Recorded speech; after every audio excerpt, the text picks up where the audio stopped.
wish for all of the area community that are within a 1 mile radius of this incident to please shelter in place, as far as be in your home, have your windows shut, and do not have your air conditioning running so that it's bringing in outside air.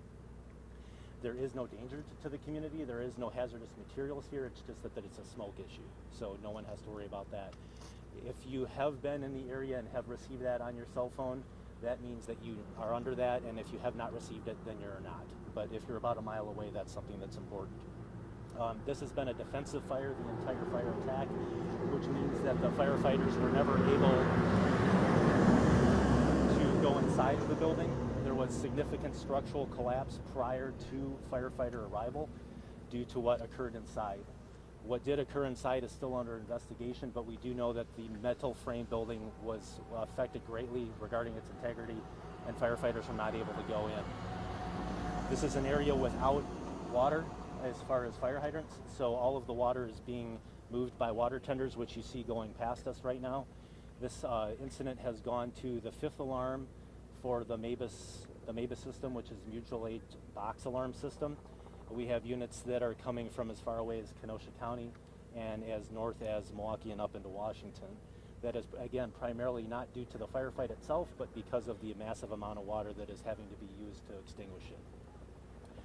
We have at this time 6 injuries. We have 3 civilian injuries. 1 is considered serious that was transported to a local hospital, 2 that were treated on scene. We have 3 firefighter injuries, 1 that was transported to a local hospital in good condition, and 2 that are treated on scene. Many difficulties were encountered with this incident that encompass primarily a fuel farm that was within the facility, comprised of diesel and also liquid petroleum. We did have multiple explosions during the firefight, and that is something that we're still working with now. So if you do see anything like that, it's expected, but it's certainly nothing that we would wish you to get any closer to than you are right at this time. We're getting water from 3 separate locations, be it the Eagle Municipal System as well as 2 area lakes. The evacuation is continuing, and the cause right now is remaining under investigation until we have more information on that. Does anyone have any questions regarding the fire side of it before we turn it over to the property owner? Well, the fire itself, did that result in an explosion at that moment, or was the fire something that initiated an explosion afterwards? We believe that both of those are actually true.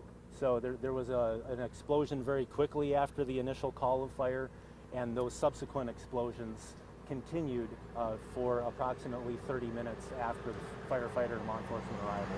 You guys are still bringing water in from all over the place. How long do you anticipate this to go on? So right now we're anticipating that this will likely be at least another 8 hours as far as the water that's being brought in. It's a metal building that, because of the integrity that has been lost regarding the structure, excavators have arrived on location, and we're going to start using those to be able to get into the structure and deliver water more effectively to where the fire is still burning. There have been reports that the fire is out. That is not true. We're unable to get to the fire because of the collapse within the structure. And Assistant Chief, where in the structure have you been able to pinpoint to this time in terms of the likely origin of the fire? That we just don't know right now. There was a fire throughout the building very quickly. The extent of the injuries and how many people right now are in the hospital? We have 2 people in the hospital. 1 is serious. And the others? The extent? The other 4 were remaining on scene. The other 1 was minor that was transported. Firefighter issues have been primarily heat exhaustion. The injuries sustained by the workers here were primarily due to the fire. And where were they injured? In the building and on their body? As far as in the building, on the body, that wouldn't be something that we talk about. Talk about just the difficulty with, as you were mentioning, not having fire hydrants out here, and just the massive response that we've seen all morning. So this is an area that is certainly very used to having issues with water, just because of not having fire hydrants. And when it's often said that 20 or 30 or 40 fire departments responded to a fire, oftentimes it's hard for people to understand why so many agencies had to come, and only 1 water tender will come from each fire department. So it's a tremendous drain on area resources as well if we would have another issue that would happen in the nearby county area, for them to be able to adequately extinguish their problem. So that's why the burden is spread out amongst multiple agencies, and that's why it goes so far, and that's why it's gone down, as I said, down into Kenosha County now. Any idea how many truckloads or gallons of water produced to this point? I don't have a total gallons right now. We believe that we're just at about 30 tankers that are operating, and then we have a little over 100 personnel. Do you know how many people were inside at the time? How many people were inside at the time? Sheriff, I believe you said before that it was 24. They've all been accounted for, and the owner has confirmed that multiple times. Those people have since gone home if they're able, and have removed themselves from the scene. What And did those the 24, evacuation where look do they like work? when firefighters can't get inside? I'm sorry? What did the evacuation look like? Since firefighters couldn't get inside to help people out? People were very anxious to exit the building on their own. So the fire and law enforcement found that everyone had exited as they were arriving or were almost completing the process of the same. Is there any expected impact on the local water supply in terms of residents near the area having issues with the water in their homes as a result of all the water this year? As far as the people in Eagle and people who have water that is not from a well, if you're on a well, this won't affect you at all. If you receive municipal water in the village or town of Eagle, you're going to notice that you may have a little bit of a tinge to the water. That is just because it's filling so quickly back into the water tower. We have no information right now that there's any issues regarding the quality of the water, but that's something we're also looking at so that we can make sure the community knows. And you had 30? Concern of the fire leaving. The fire is still ignited, so it will be out by the time we leave. The issue right now is just the fact that we can't get to it because of the metal that's on top of it from the roof. So how many water trucks did you have? 30 you said, or 10? We have about 30. This would be one of the Kenosha County assets that was called. So after the 5 alarms of mutual aid were exhausted, then they went into that area, and that's where you see multiple tankers coming for that, and that's who's arriving right now. And Assistant Chief and Sheriff, where were those 24 people? Where were they assigned normally? Would they have been in one section of that building that's now no longer having any integrity?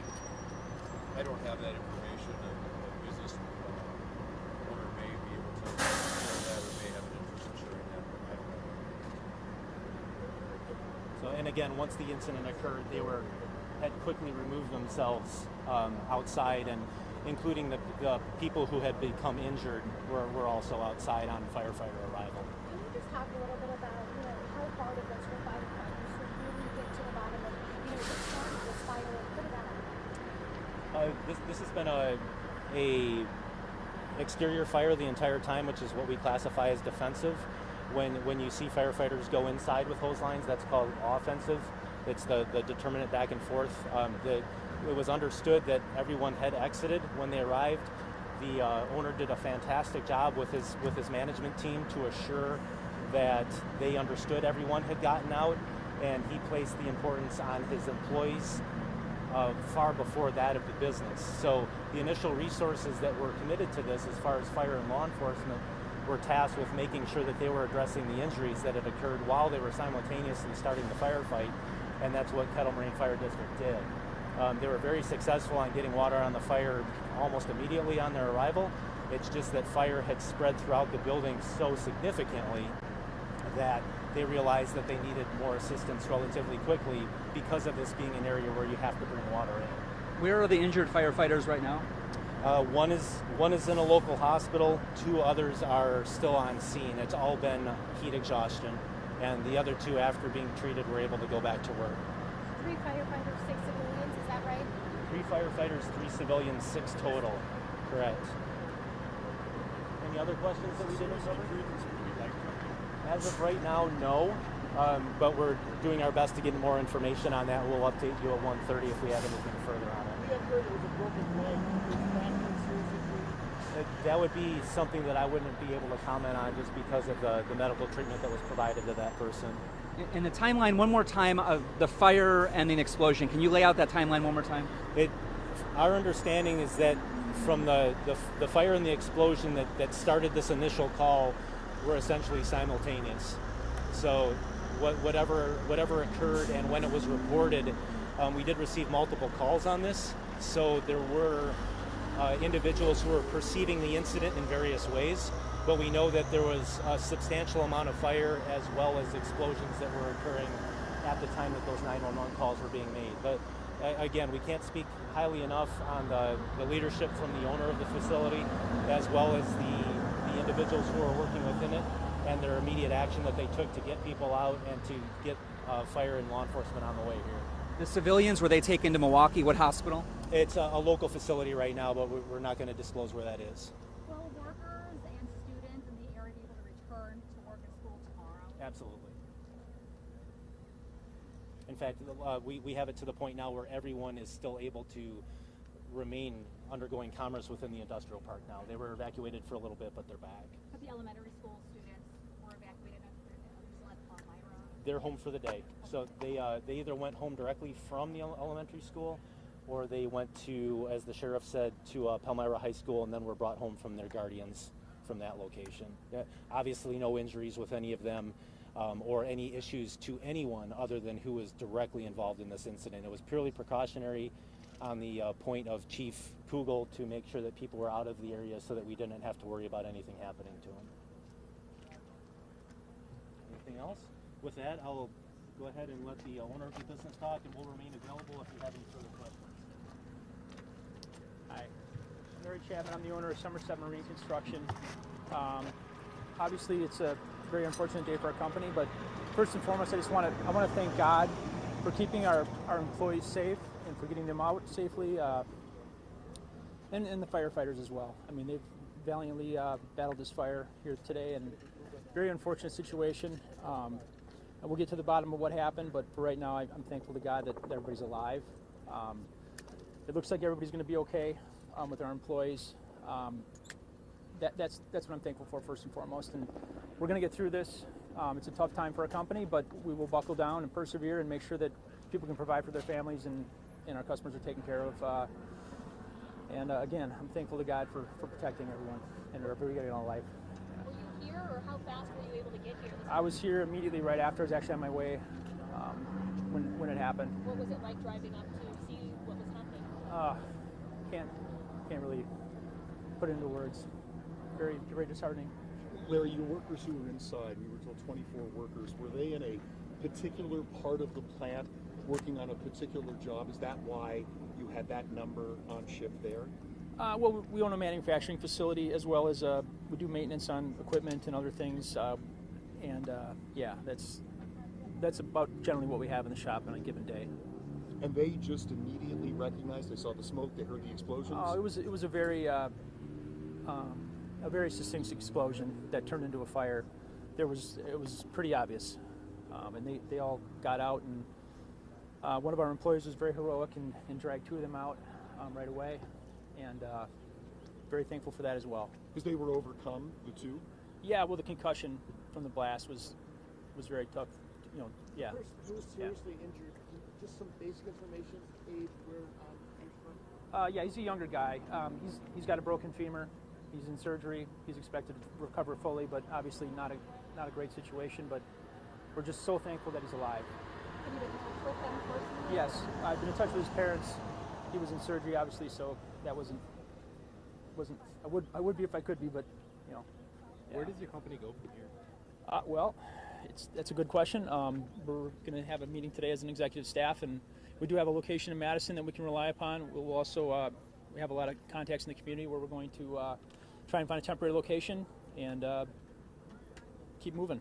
How big is the company as far as the size of employees and how long have you been around? Yeah, we've got about 60 to 80 employees with both locations. We've been around since 1990. It's a long-standing business community, and we look forward to providing jobs and continue to provide jobs for people and stay healthy. And we'll get through it. It's only stuff. We're just glad everybody's healthy and happy, and not happy, but alive. How many work at this location? At this location, we have 61 employees. So there potentially could have been more people impacted by this thing? No, about half of our employees work out in the field. What time does the shift start? This shift that was here? 6 to 6:30, depending on exactly what it is. Do you guys do training for stuff like this in case of accidents? Absolutely. Yeah, we just did safety training.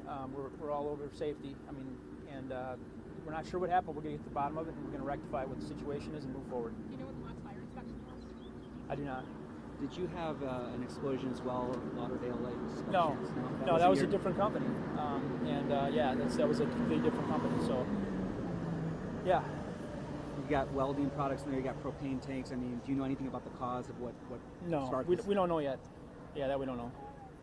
We'll get to the bottom of it. Like I said, I'm sure more will come out later. But at this point, we know there was an explosion. We know everybody's alive, which is most important, and we'll figure out the details as we go here. Can you spell your first and last name for us? Larry, Larry, Chapman, Chapman. I am. Summerset Marine Construction. Yes, sir. Yeah. Yep. Given the condition of the building, Larry, is there you're confident that you'll be able to rebuild or? Well, I mean, the building, I don't think is salvageable. So we'll move forward with a different location or rebuilding this one. We're not sure. We have to assess that situation. What about pending contracts or jobs? They will be fulfilled. We're making a plan for that right now. We will persevere, and people will be taken care of. Thank you. Good Yeah, luck. appreciate it. Thanks, guys. Okay. We'll see you at 1:30 at Hey Tanner, if you can get, we're gonna be live. seeing if you have any footage. Yeah.